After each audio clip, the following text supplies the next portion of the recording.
सभी को good evening, good afternoon, good night. जो भी जिस समय देख रहा हूँ सभी को राम राम, सीताराम, ओम गंगणपति नमो, राधे राधे राधे राधे। भाइयों, आज हम एक टॉपिक पे बात करने वाले हैं जो कि आए दिन बड़ा मुद्दा गरमाया हुआ है। गवर्नमेंट ने जो नया नया रूल पास किया है जिसको हम कह सकते हैं न्यू लेबर कोड। आज हम इस टॉपिक पे बात करेंगे। न्यू लेबर कोड 21 नवंबर से लागू हो चुका है। 21 नवंबर 2025 से केंद्र सरकार ने न्यू लेबर कोड लागू किया है,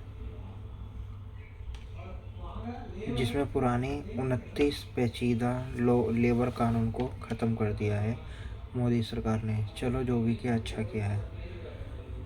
और इन सब के यानी 29 लेबर कोड को ख़त्म करके नए कोड बना दिए हैं। केंद्र सरकार ने ऐसा बोला है कि इस कानून को बनाने से सबसे ज़्यादा इससे ईज ऑफ डूइंग बढ़ेगा और कर्मचारियों श्रमिकों के अधिकार बढ़ेंगे, बिजनेस ज़्यादा से ज़्यादा होगा, इससे रोज़गार भी बढ़ेगा। अगर आप फुल टाइम नौकरी करते हैं या कॉन्ट्रैक्ट पर हैं या ओला, उबर, जोमेटो, ब्लिंकिट आदि वर्कर हैं तो भी आपको कमाई और आपकी ज़िंदगी पर असर डालेगा ये न्यू कोड। तो आइए जानते हैं। सबसे पहला बदलाव ये है कि मिनिमम वेज यानी न्यूनतम वेज, यानी आपको कम वेतन अब कोई भी नहीं देगा। केंद्र सरकार न्यूनतम वेतन तय करेगी। आपका कोई भी फील्ड क्यों ना हो, संगठित क्षेत्र का हो या असंगठित क्षेत्र को मजदूर हो, कोई भी क्षेत्र हो, आपका मिनिमम वेज का कानून का अधिकार होगा। दूसरा है, हमारी कमाई पर सीधा असर डालेगा। आपकी बेसिक सैलरी कुल CTC कम से कम 50% होनी चाहिए।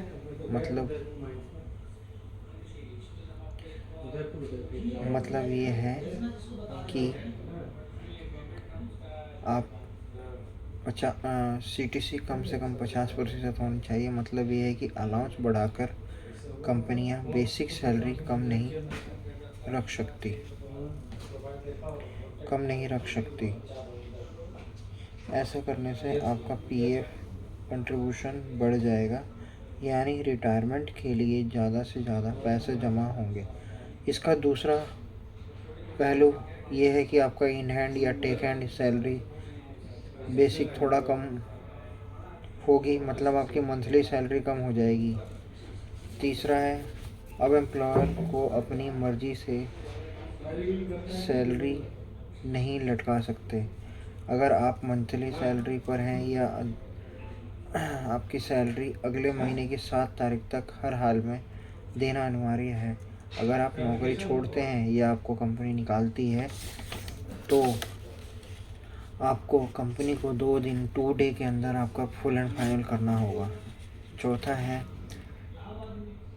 चौथा नियम, पहले ग्रेच्युटी पाने के लिए आपको एक ही कंपनी में कम से कम 5 साल काम करना पड़ता था, लेकिन अब नए लेबर कानून के अनुसार 1 साल इसकी अवधि कर दी गई है। अब अगर आप 1 साल किसी भी कंपनी में काम करते हैं तो आपको ग्रेच्युटी का पैसा देने के लिए कंपनी बाध्य है। 5वां है, पहले आपको छुट्टी लेने के लिए अर्न लीव या लंबी छुट्टी के लिए 240 दिन कंपनी में काम करना जरूरी था, लेकिन अब इसे घटाकर केंद्र सरकार ने 180 दिन कर दिया है। मतलब नई कानून में छुट्टियों के फ़ायदे जल्दी मिलने लगेंगे। ओवरटाइम, 6th है ओवरटाइम करने वाले कर्मचारी, अगर आप ओवरटाइम करते हैं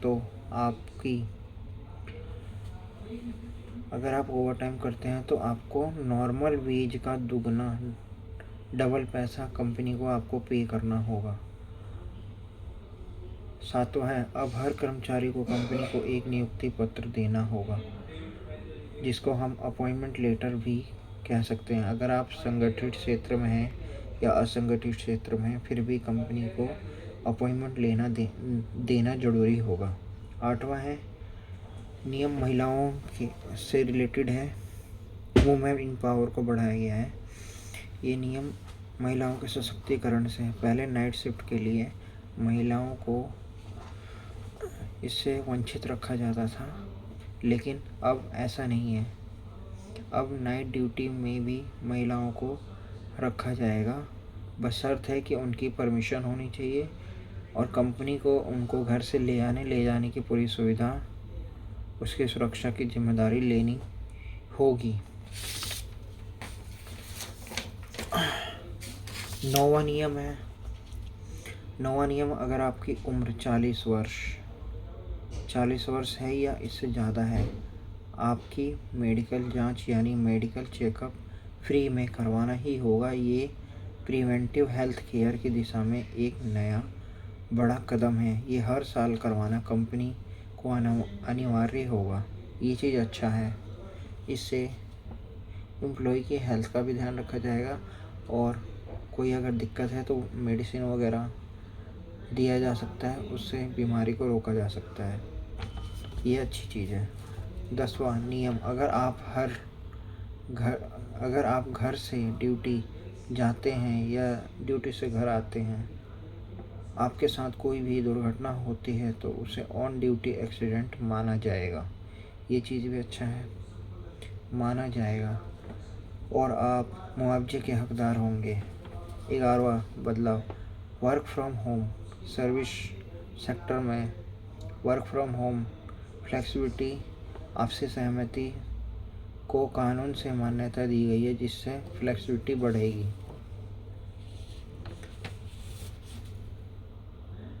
ये सब नए सरकार के फ़ायदे हैं, लेकिन मेरे कुछ भाइयों ने और दोस्तों ने, और जहाँ तक मैं भी देखता हूँ कि ये चीज़ होने के बावजूद भी कुछ चीज़ें हैं जो कि मुझे इस वीडियो में ना चाहते हुए बोलना पड़ रहा है।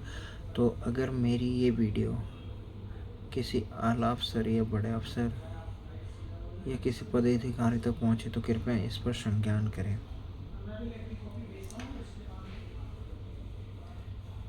अब 12वां बदलाव ये है कि पहली बार गिग्स वर्कर और प्लेटफार्म वर्कर को सोशल सिक्योरिटी के दायरे में लाया गया है। ऐसे एग्रीगेटर्स को अपने टर्नओवर का एक हिस्सा एक ऐसे फंड में जमा करना होगा जिससे इन वर्कर्स को लाइफ इंश्योरेंस, हेल्थ केयर, विकलांगता को कवर मिल सके। गिग वर्कर ये होते हैं, आपको याद दिला दूँ, जोमेटो, ब्लिंकिट, रैपिडो, ओला, उबर आदि जो चलाते हैं वो सारे गिग वर्कर होते हैं। ये 12 नियम जो मोदी जी के केंद्र सरकार ने बनाए हैं, चलिए बहुत अच्छा है।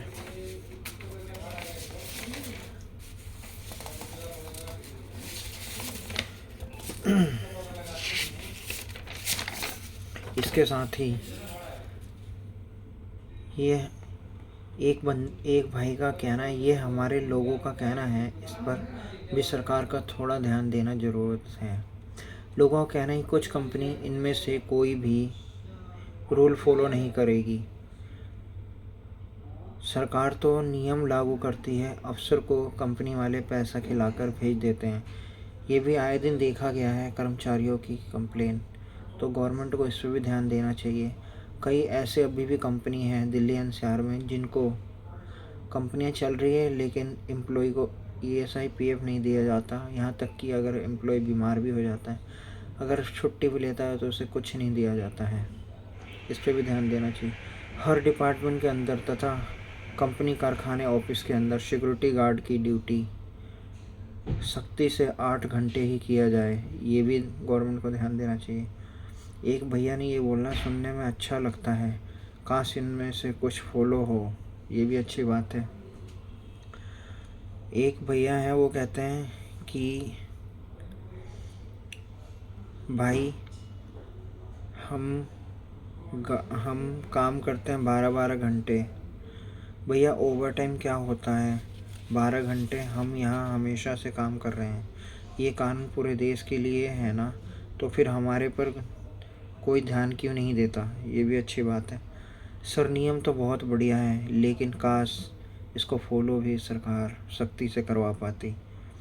ये भी अच्छी बात है। कोई भी कंपनी नहीं मानेगी इस नियम को।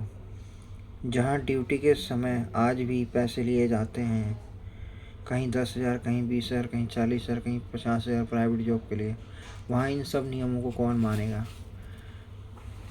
सभी देखने वाले दर्शकों और भाइयों से रिक्वेस्ट है कि ज़्यादा से ज़्यादा एक दूसरे को ये शेयर करें, लाइक करें, सब्सक्राइब करें और गवर्नमेंट तक ये आवाज़ पहुँचाएँ, ताकि जो अभी भी करप्शन और जो कंपनियों की मनमानी है उस पर गवर्नमेंट के द्वारा अंकुश लगाया जा सकते सख्ती से। जय हिंद, जय Bharat. I love my India. Hare Krishna, Hare Ram, Ram Ram, Hare Hare.